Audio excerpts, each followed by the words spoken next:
I'm actually going to start with a short poem. There are a lot of great poems and stories about grief, but one that a lot of my patients really love is The Stone by Jessica Watson. Now, you guys will all get a copy of the slides, so you will have a copy of this, but I'm going to read it just briefly.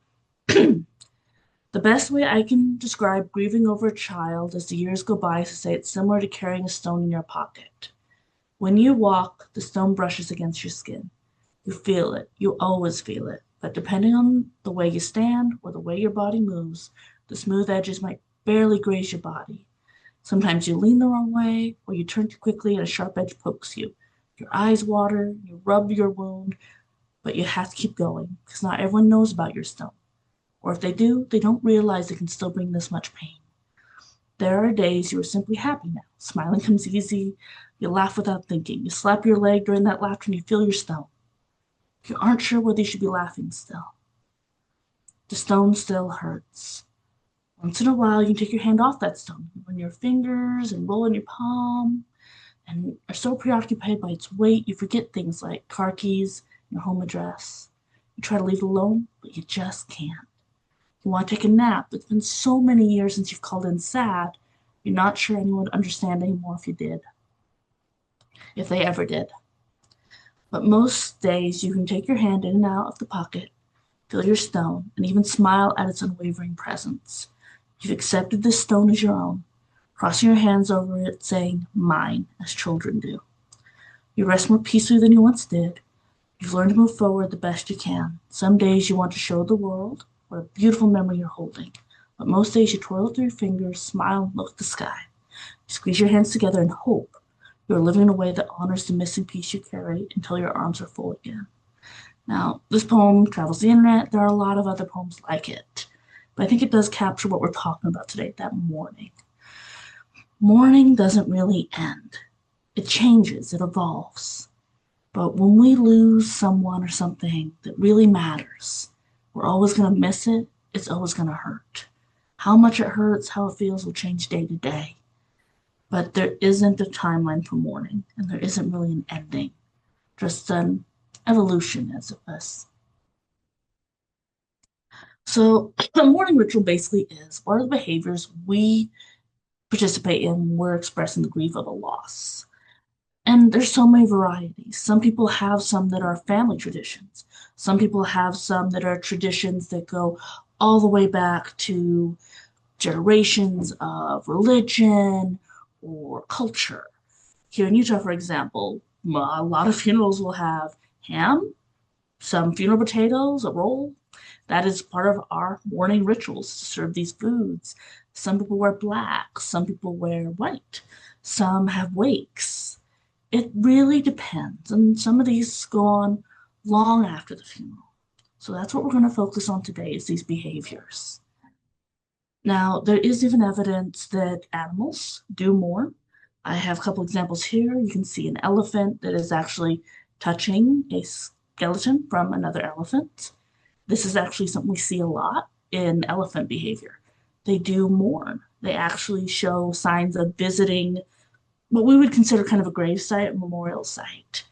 The other picture, some of you guys might remember this. There was an orca, sometimes known as a killer whale, who lost their calf and carried that calf around the bay for a very long time. If you've ever lost a child, you have my deepest sympathies. It is a heart-rending loss, and it's so amazing to see animals recognize that loss too. So, why do we do these things? Beyond just tradition, these are ways that we heal. Going to funerals, wearing black, taking time away from people, these are ways we express how we're feeling. These are ways we connect with others. I have folks that joke all the time that some of their biggest family reunions are at wakes or funerals or viewings. It's sad, but there's a truth to that. A lot of us will see people that we haven't seen in a long time at these events and connect with them. So there's a reason that we participate in these rituals. They're also a way that we can do something with the energy we have when we've lost somebody. Now, I don't mean energy in a hippy dippy kind of way. I really do mean that feeling of restlessness, that rush of adrenaline of I want to do something, I want to make this better, I want to fix it. And so these rituals help us do that. They help us feel like we're putting that energy, maybe frustration, maybe loss, to good use. Now, not all cultures celebrate with burials. Some will have very somber burials, some will have very kind of fun or loud ones. We have a picture of a jazz funeral here. We have a wake above. There's a variety. Some folks don't do any ceremony at all. But these are these important rituals where we connect with others and express our grief aloud and with people who can understand what we're feeling. By doing this, we can heal, we can sometimes get help, sometimes we can learn about people involved with our loved one. Sometimes we learn things about loved ones. I've had that happen at many a viewing where I'm there and I get to hear stories I've never heard before. Now, these are some other forms of mourning, and we call them touchstone or mementos. These are tangible things that we carry and continue our mourning with long after the death, the funeral, or wake, or whatever the burial ceremony was. And you can see some of these have a variation based on culture or time. So in the upper corner, I have Queen Victoria. Now, she mourned her husband for 40 years. She wore all black, and there's a little brooch there. Those were very common in the Victorian period, where you would carry around a lock of hair. And so that was a lock of hair of her husband's. Now, today, we still do things like that. So there's a cassette necklaces there with a thumbprint. There are folks that will carry ashes or a piece of jewelry. Maybe it's jewelry with a piece of hair or a thumbprint. Maybe it's a jewelry that belonged to your loved one. There are tattoos, and I've seen so many amazing memorial tattoos. We got one right there that's for a mom. We also have one that's for a more traditional culture. So this would be from New Zealand and some of that culture. And those are funeral mourning tattoos that you see on his face. Even though they're different cultures and one of these has been around a lot longer, you see these same rituals of mourning. I have a plant there. I don't know how many of you guys have them. I still have plants from various funerals I've gone to over the years, people I've lost. There's at least two in our Ogden location. One belongs to my front desk staff. One is mine and is my fiance's plant from when my fiance's grandmother passed last year. There's also, making things. So we got, photo album there. A lot of people like doing scrapbooking in Utah. We have a teddy bear made out of the blanket that this little dog, Rocky, had. In the bottom corner, you see a crib that was made into a bench. That was, unfortunately, a death due to SIDS, and someone very kindly made that for the parents.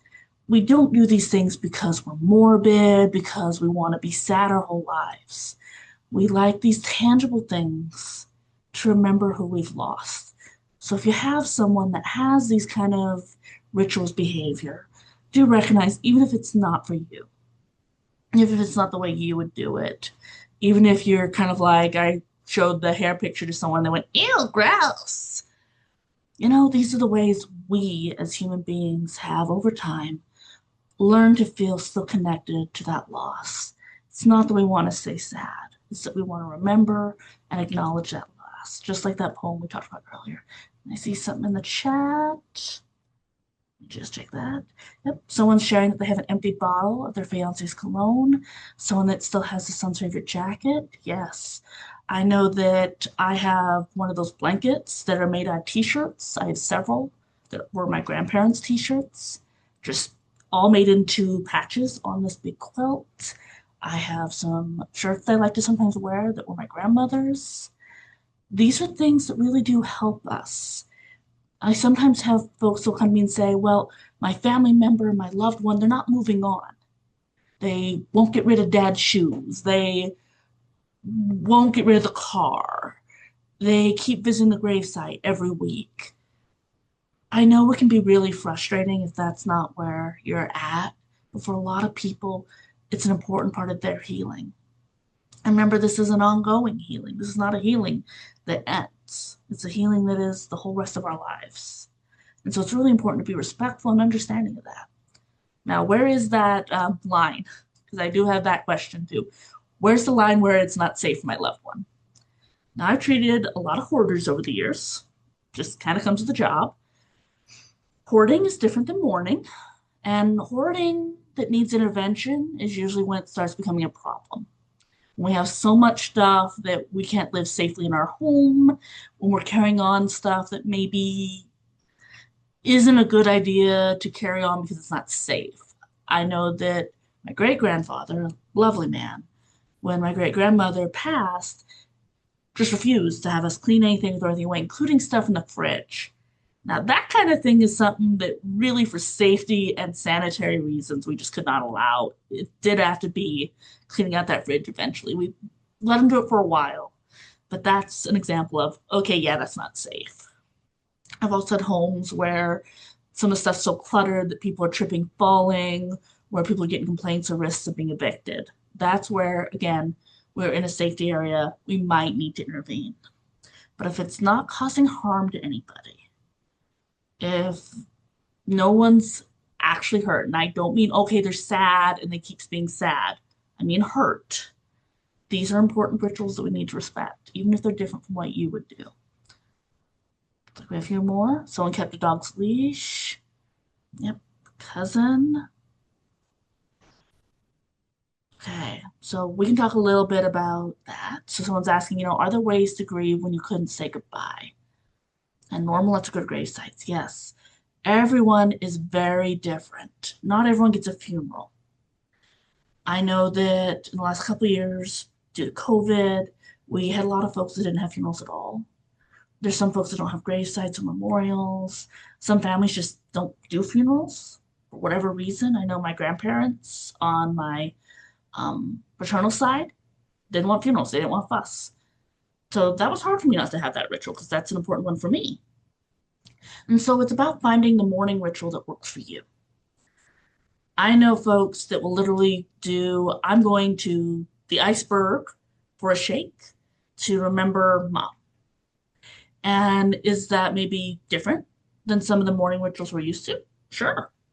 But if that works for you, I know folks that go to where a car crash happened instead of to a grave site.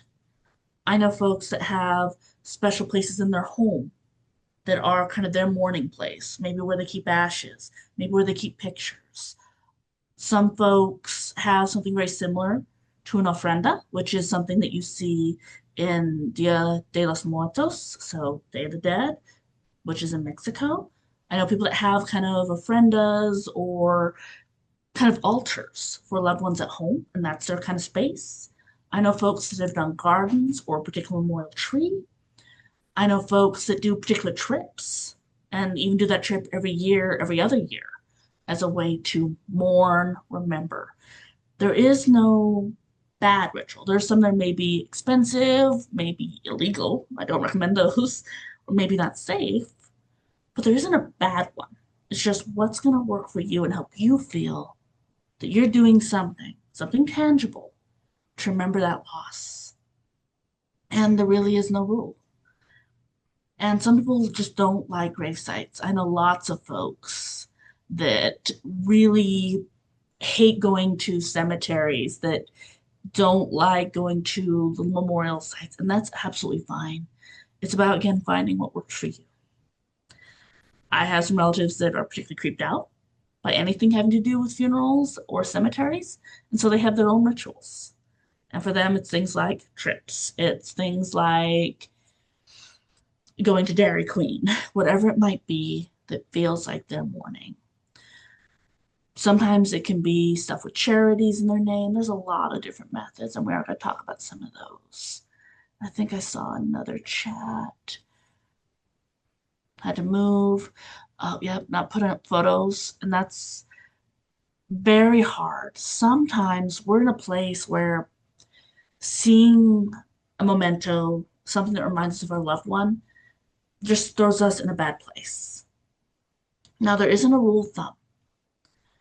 I will say that if you want to have those mementos up and you don't feel ready, start small. Start with keeping them in the box and pulling them out when you feel up for it. And just plan on, no, this is going to shake me up.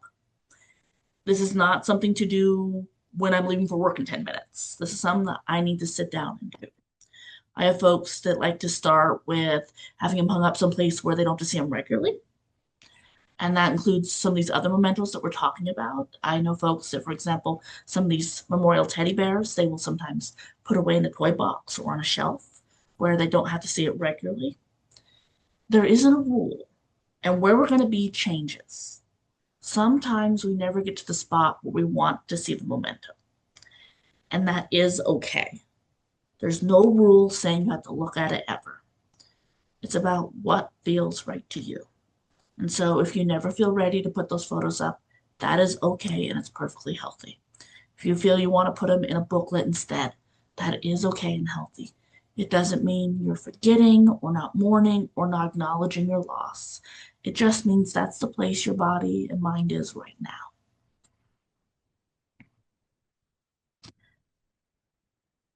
Yep, and someone's saying, if there's a place where you feel their presence, ooh, a particular ice cream shop, yes. Those are things we do. These things are just part of our human nature, our way of remembering the good stuff. Because usually at first, all we can think of is the not good stuff. You're not here. I miss you. I want to talk to you. I want to be there with you. I wish you were here with me. Or even some of the bad memories. Because sometimes when someone dies, it's in a horrible way or involved illness. Sometimes that's the place we're at. But remembering the good stuff really does help us be able to think of them without it hurting the same way. I'm not going to ever say no hurt because that's just not how it works. But it does change. It does feel really, really good to sometimes remember the good stuff. Yeah, all the photos. Went to the daughter. Yeah. So dreams are another way we just kind of mourn. And I think that doing something that reminds you of them or something you'd like to do with them even now.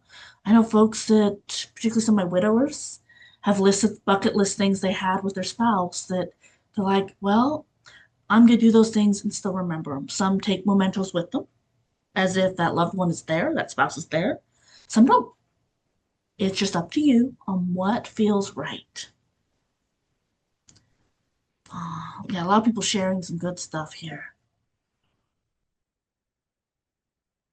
And of course, if there's anything that you guys don't feel comfortable sharing in the chat, you can message me or VH Webinar, which is Heather, privately. You can email me after this. You can always come in and see one of our counselors. Don't feel pressure to share anything you don't want to.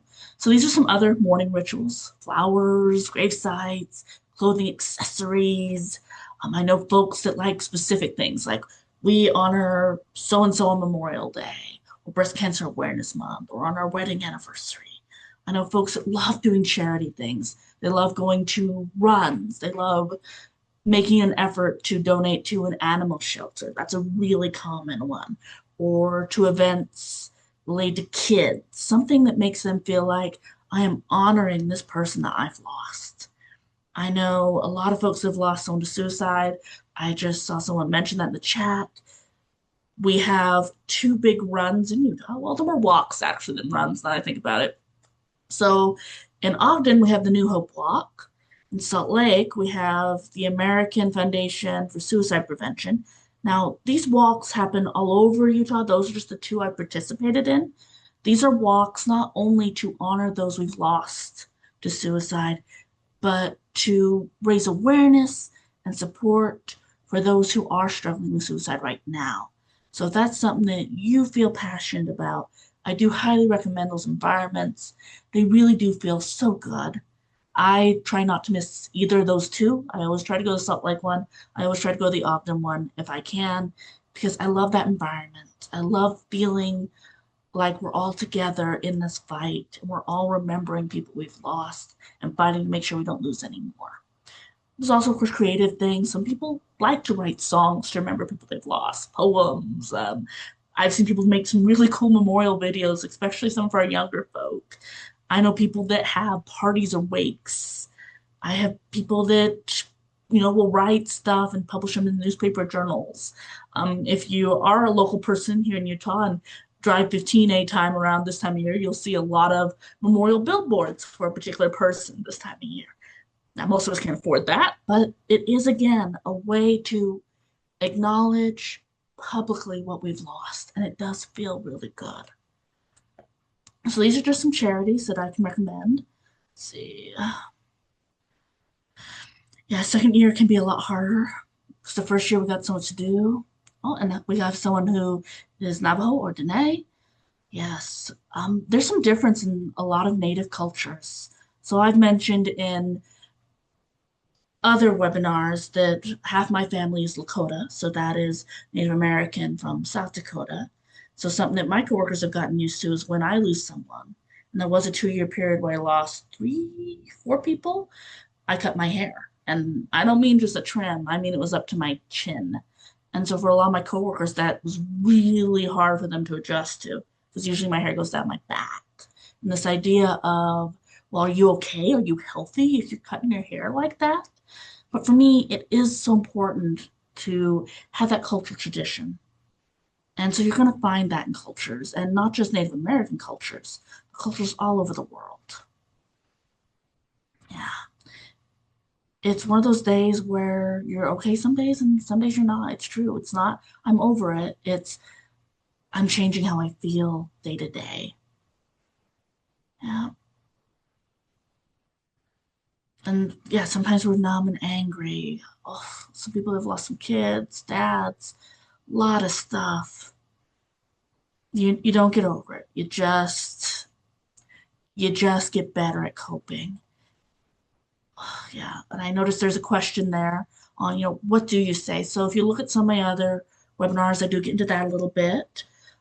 We are going to do the next webinar is going to be on how to help at home. And I'm going to specifically talk about how do you help someone who's mourning. So we are going to get really deep into that on our next webinar. All these foundations are really good. If you have questions on any of them, let me know. But these are all great ways to participate and remember someone you've lost. All great groups, all well supported. When you do know that someone's mourning, never tell them, get over it. Never tell them, hey, it's been 2 years, it's been 5 years, aren't you better by now? Be where they're at. And even ask them, hey, how can I help? And I know that goes against our instinct of, well, I would rather just, them tell me. Ask them, how can I help you right now? Do you just need me to be there for you? Is there something I can cover for you? Like at work, at home? Do you need me to do the cooking tonight? It's not about fixing it. We have this urge sometimes when someone's hurting to fix. This isn't something to be fixed. This is something we live through. This is something we go through. And we take our time. And some days we're going to be okay. Some days we're really just not. And so being patient and understanding of that. Don't try to fix it. Try to just be there.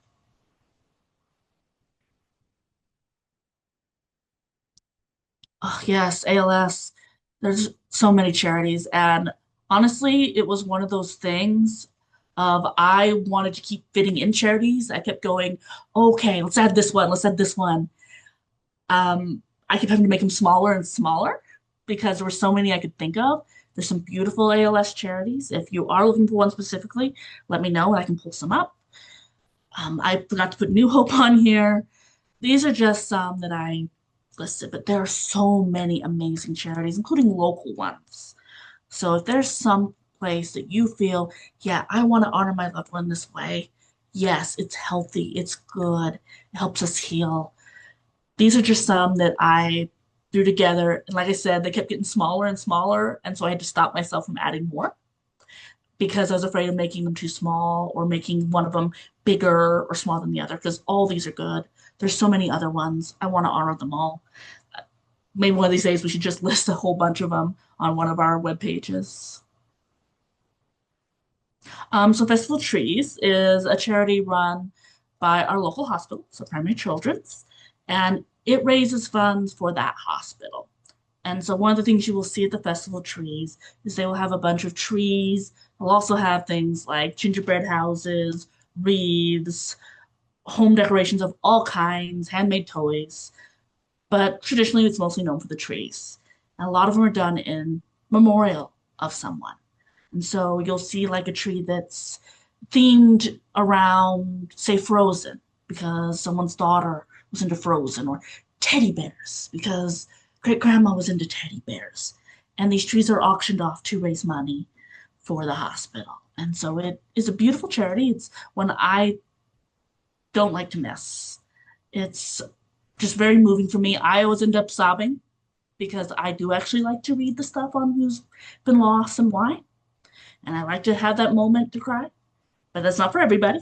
Some people just go to enjoy the trees, and I recommend that too. Yeah. And again, if anyone does need an appointment, please give us a call. We would be happy to meet with you guys individually. Everyone's at different stages. And so doing this with others is helpful. So these are some cultural mourning practices. I mentioned cutting hair short is common in Native American cultures, including mine. We had someone earlier that mentioned some traditions in Navajo or Dene culture. In Greece, not shaving for 40 days. We have a picture of some graves at Dia de los Muertos. We have right there a traditional Chinese family. I kind of, and I forgot the word. I had it written down actually, but there is a specific name for the altars that you see in Chinese culture and some other Asian cultures. We see a traditional Orthodox Jewish funeral at the bottom. We got some, those are funeral potatoes for sure, but I'm trying to decide what's on top. I'm debating if that's potato chip or Reese's crackers. That's definitely not my recipe, but power to that person. These are just all things that have been passed down as traditions, these cultural ideas of here's how we mourn, here's how we express that loss, here's how we connect. So these are very important as part of how we heal.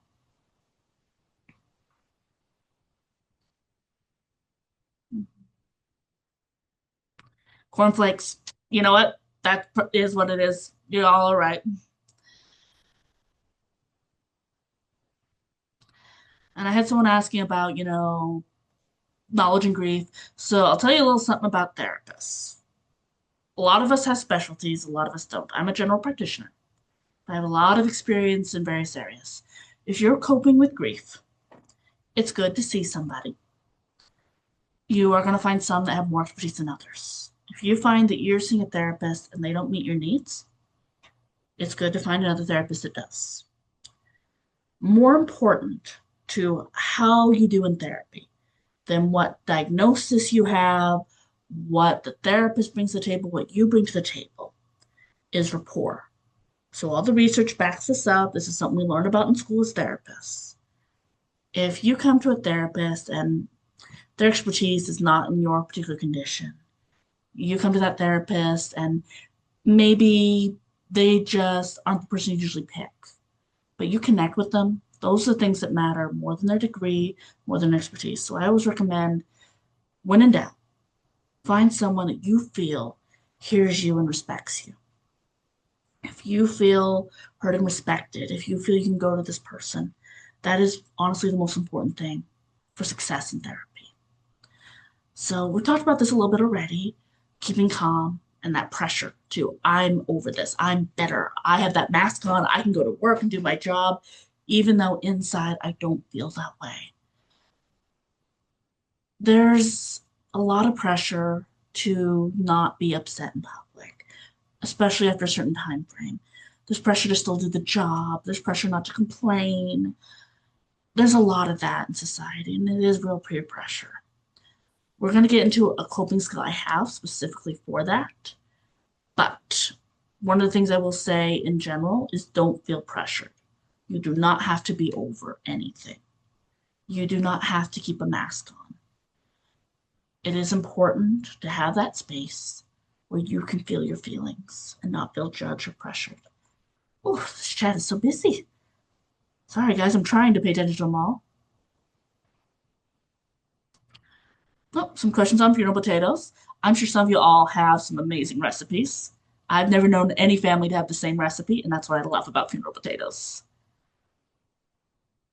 And some people liking to grieve alone. Yes, absolutely. Some people do not want to grieve socially, and that's absolutely healthy.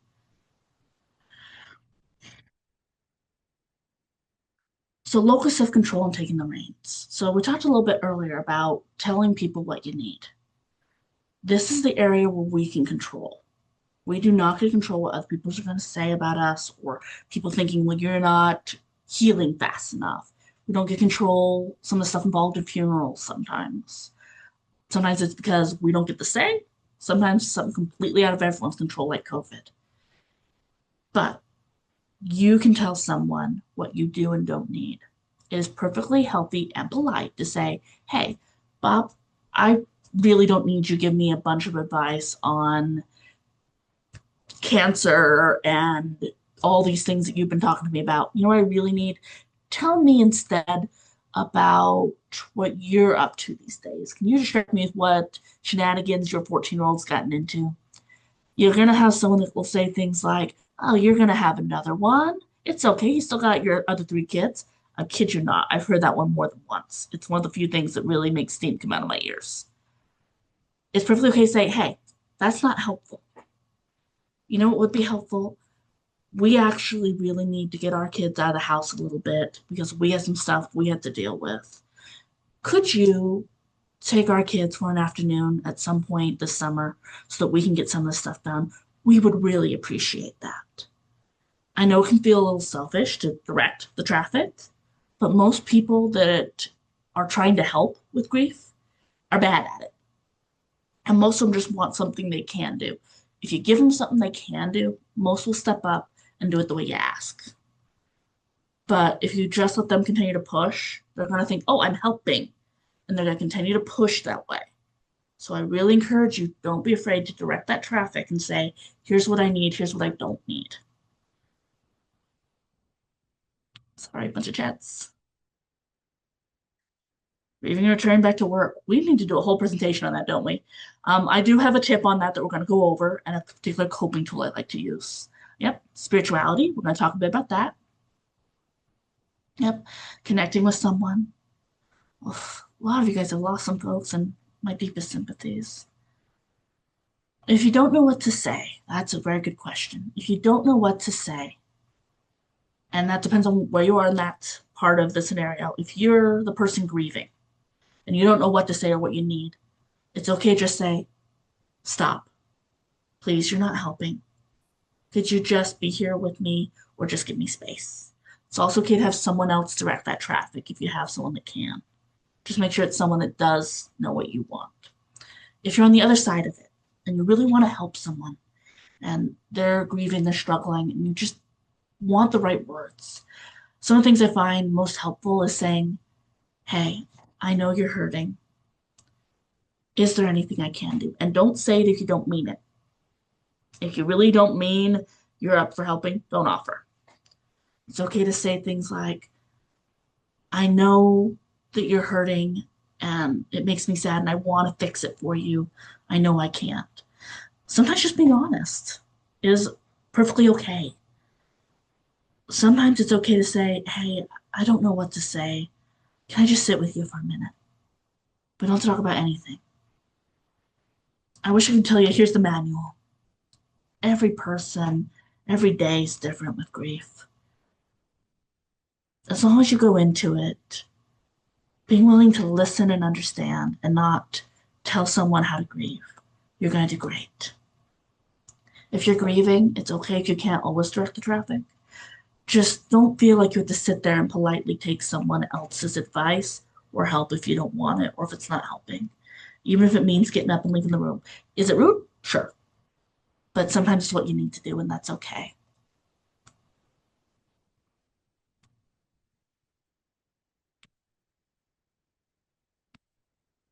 Okay. I see someone saying they would like to have more information. If you could be a little more specific about what you'd like, I'm happy to look into that for you. Uh, Memory treat, that's a wonderful one. Funeral potatoes, yep. Going to reviewing today. Okay, someone that's saying they want more information, I would really suggest that if you want to get beyond just this webinar, because this is just about mourning, to suggest us going over basics of mourning and some tools, which we're going to jump into. then I really suggest either reaching out to me personally or making an appointment because this is really not a space where I can address someone's personal grief. I really would like to help anyone that does need that. I know a lot of you are sharing that you are dealing with a lot right now. So please, if you do need that, Heather and I are happy to help you get in with an appointment as soon as possible. So delayed grief is something that happens for folks that can't grieve in the time. So some folks will have times where maybe because they were taking care of everyone else, maybe because of something else going on, like COVID, natural disasters, maybe because they had so much to do with work, they didn't really get time to grieve, and so that'll cause a delayed reaction. So sometimes you'll have someone that doesn't really feel the full weight of grief, even months, years later. And I have treated some cases like this. When that happens, never give someone crap for it. It does not mean it's any less or more. It just means, hey, this is where they're at. And that does happen. Some folks stay numb for a long, long while.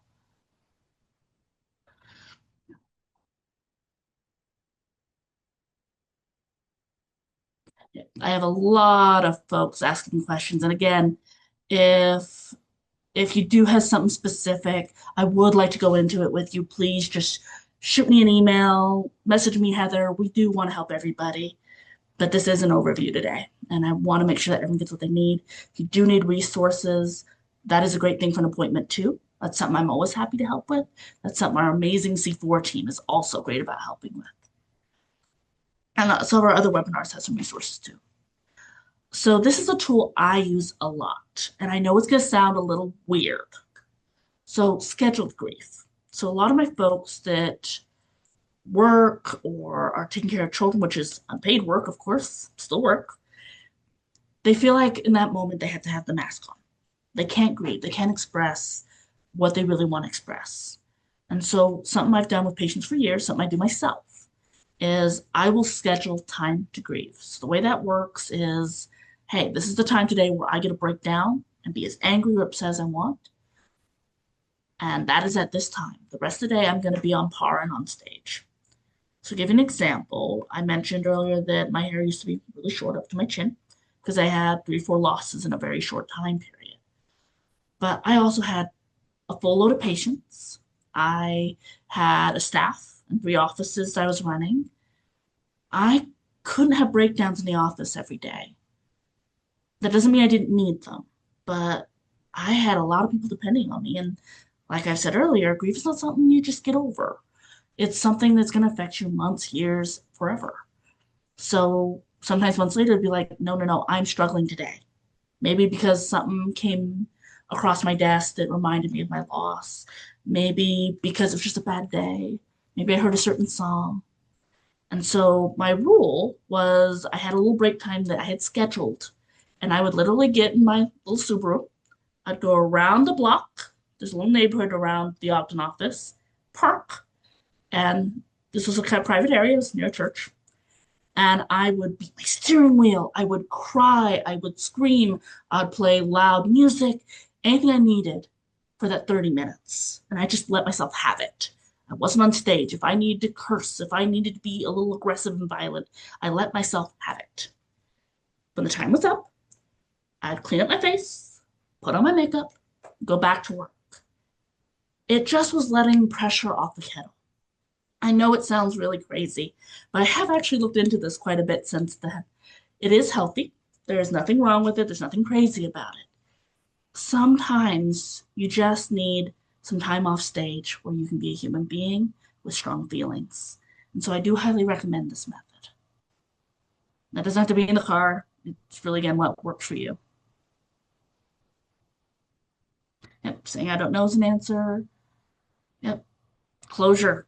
Sometimes you don't have closure, and that causes a delay in our grieving process. Yep, another person that does scheduled grief. Yes. Oh, some of the red tape in the death of a loved one, dealing with insurance companies, dealing with funeral payments. It's a lot. Someone asking, is it normal staying numb? Yes, it is normal. It's unpleasant, but yeah, there are some people that stay numb even years later. If it's something that feels problematic, or like it's starting to hurt you or affect the people around you, that's when it's really good to work with a therapist. Yep, a lot of people numb. And it's a way to cope. Our body goes numb to help us cope with such great loss. And that's why it's really helpful to just monitor yourself, check in with somebody that knows what they're doing. That could be a therapist or a good friend that you trust or a family member. Someone talking about journaling. If you don't know what you need, what I said earlier, it's also okay to say, I don't know what I need, but I don't need this. That is okay. And sometimes just give them something to do, even if it's something really dumb. Like, you know what? I could really use someone picking up my car next week from the car dealership. Could you do that for me? Is it dumb? Yep. Does it give them something they feel is helpful? Yes. So faith. Now, I'm not going to push any particular faith here. Everyone's faith or lack of faith is their personal business and not mine. But it is something that a lot of us use to cope with grief. And it's something that helps guide a lot of mourning rituals. A lot of spiritualities, a lot of faith systems have specific guidelines on here's how you grieve, here's what happens after death, here's what we know. These things are very healthy and important for those that enjoy and find value in a faith. Again, if it's not your thing, no way am I saying you need to. But for those that do, it's something that can really be healing. And so, really making sure that if that is something important to you, that you're connecting with those traditions, sometimes those church leaders, some of those traditions that maybe they might suggest could be helpful for your mourning process. So, checking in there. Now, if you're someone that faith's important to you, maybe you have someone in your life where it's not. I will tell you flat out, pushing it is harmful. And I know that is really hard because for someone that's going, this has helped me. I am healing. I know from my faith that I can relax and know this person's in a better place, whatever it might be. That is a-okay for you. But when you start forcing someone else to feel that way, who doesn't believe that or doesn't feel comfortable with that, you're actually causing harm.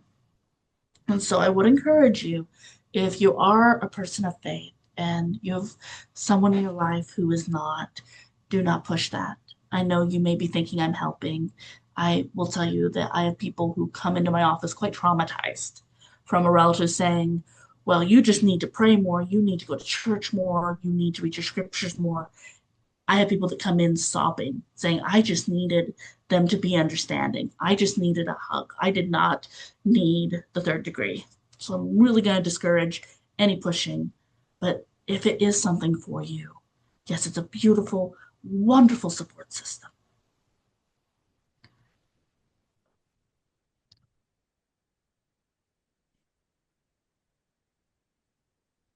All right.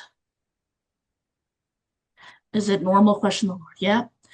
So a lot of folks with faith, because death for a lot of folks that are people of faith brings up a lot of questions about the whys and the why nots. Now, for specific spirituality questions, I would definitely suggest talking to a church leader, not me. I'm not going to claim that I can speak to any of that. But it is very common to go, why? Something I've learned in 16 years of being a therapist is there may be a reason that something happens. Doesn't mean it's a good reason. It doesn't mean it makes me feel better. I've seen some of the worst human beings who keep getting good stuff happening. And I have seen some of the best, most amazing human beings suffer in ways that they do not deserve. Sometimes I think we get stuck on the why and we want an answer, and that can make us angry at our faith, at our higher power. Those are really tricky. And sometimes it's something a therapist can help with. Sometimes it's something you really want to talk to church leadership about, of whatever faith you may be in. And there's a lot of options there. But don't be afraid to reach out to those who can speak to that for you. It is really common and a very difficult thing. And it's not shameful. It's not something that means that you don't care. Um, I hear someone talking. If you have a question, please say it. If not, if you could please mute yourself so that everyone can hear. So individual space versus connecting. Ugh, we're really getting close on time. Sorry, folks. So I said earlier, sometimes we do need that space. We don't want to mourn with others. We don't want these social experiences, and that's absolutely fine. What you do want to be careful about is where's that line. So sometimes being around people can help you with connecting, avoiding emotional burnout, feeling like you're there with someone who understands. It helps you with the morning. Some folks, again, want that space. You do want to avoid staying numb all the time. So I had some folks earlier saying, I'm still numb. You just got to watch where that line is of safety. It's okay to be numb sometimes. It really does help. If it's getting to the point where it's hurting you or it's hurting others, that's a problem. Sometimes being with people can help you just get out of your own head for a while. And so I tell some of my folks that are like, I don't want to socialize, if I don't want to be alone. I say, go to a movie, go to a theater show, go to a market.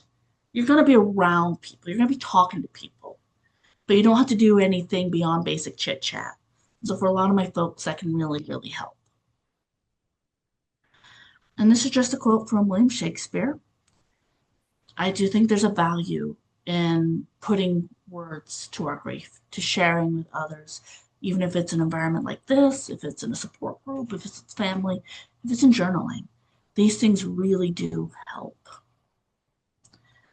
So, our next webinar will be in August. It's going to be on how to support others at home.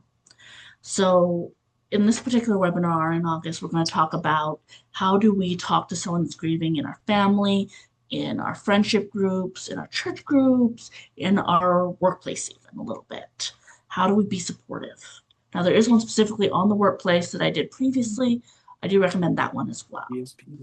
Sorry, I'm going to go through the chats and check those. Like I said, been trying to keep an eye on time. If anyone does have questions, please pop them in. If I don't get to them by the end of this, please feel free to email me. My email is right there on the screen. Let's see. Okay, I didn't see any sent to me individually. I don't think there was kind of a lot in there. So Yeah, if you there's a did, lot. just resend it to me because I missed it. But Yeah, and your guys are welcome to send some questions right now if you want. We have 8 minutes, so you can send some if you'd like. But like she said, it would kind of be more generic just because everyone's situation is different. So we might need to schedule a therapy appointment to go in super in depth. yeah. And we are happy to do that. Oh yeah. So if you ever do need to schedule an appointment, um,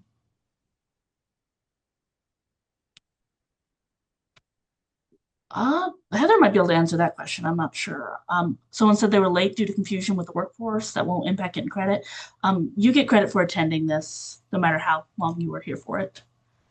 The appointments are completely private, 100% confidential. So those are in our offices, or if you're doing a Zoom appointment, or doing if you're doing a video appointment or a phone appointment, all those are private. The information in our therapy sessions are not shared with anybody. So no workplace gets to know that you even came in. No one gets to sit in our sessions. Our sessions are never recorded. We do record these webinars so we can post them on YouTube. But yes, they're 100% private, 100% free.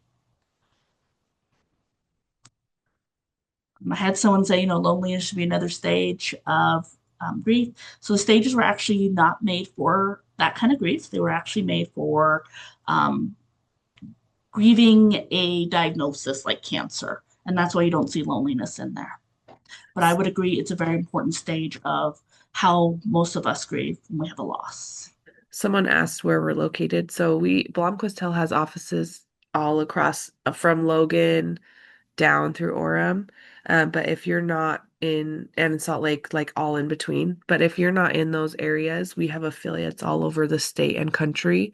And it's the same benefit. You guys still get it for free. You'd still contact us to kind of go through that process. So no matter where you're located, we have offices like all over. So you guys have a lot of options. And if you, like I said, don't want to come into one of our in-office appointments, yes, we do have video or phone available. I have some folks that like to do these appointments during their lunch hour or break. We do have a Murray office, an Orem office, a Draper office, a Logan office, a Farmington office, Ogden office. Might be missing one. We have a lot of really nice locations here, but we also have those affiliates. So if you're in, say, Washington County, we have affiliates down there. It just depends on what's going to work for you. There's someone asking on helping deal with the loss of children. Yes. So there's a specific webinar I am putting together for that. That one is taking me some time, but we are going to do that. We're also going to have a separate one that's not just on loss of children, but on loss due to a miscarriage. And because that's a kind of a taboo topic. And so I want to make sure that's covered very carefully. So we do have those coming up.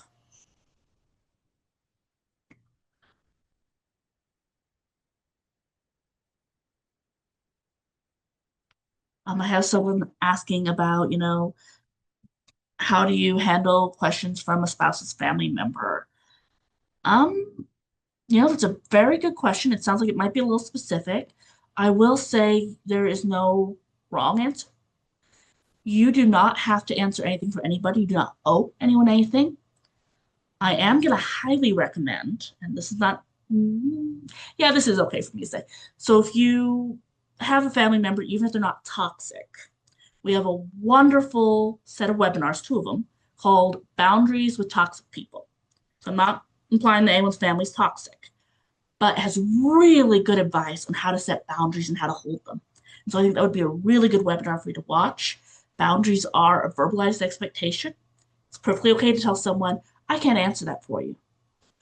It's perfectly okay to turn your phone off. It's perfectly okay to say, hey, I'm not in a place where I can help you with that. Here's who you can talk to. That's absolutely okay. Helping a child with the loss of their parent friend. That's a very good question. I can absolutely include that in our next one on helping at home. So I will try to address that, Jean. Thank you for sharing that. If anyone in the audience, yes, the Center for Grieving Children, I used to volunteer there. I love them. There's also an equivalent in Salt Lake and an equivalent center in Idaho. So there are some really great centers that are just for children that are grieving. Where do we find the webinars? You can find them on our YouTube page or our Blomquist Tale app. Both are free. So if you just go to YouTube and type Blomquist Tale, our channel will come up. If you look up apps for Apple or Android, you can find our Blomquist Tale app, and all our webinars are in there as well.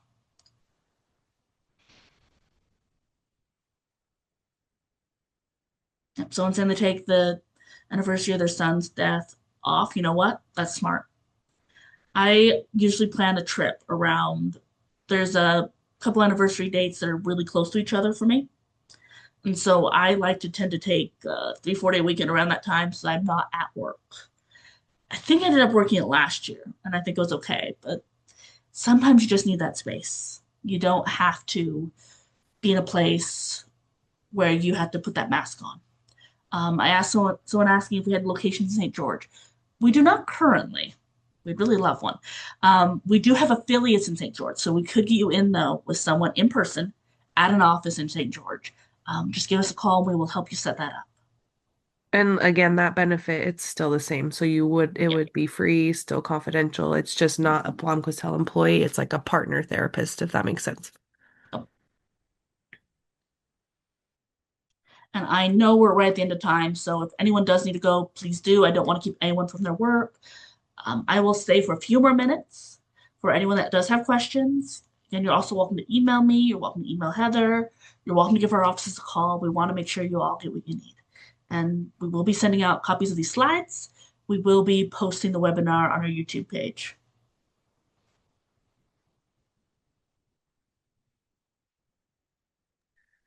All right, I don't see any more questions coming in. Thank you guys so much and for being supportive of each other. That's super refreshing. So I appreciate you guys. And I will get this recording sent out to you by mid next week, but I'm shooting for by Friday. So we'll cross our fingers. So I hope you guys have a good week.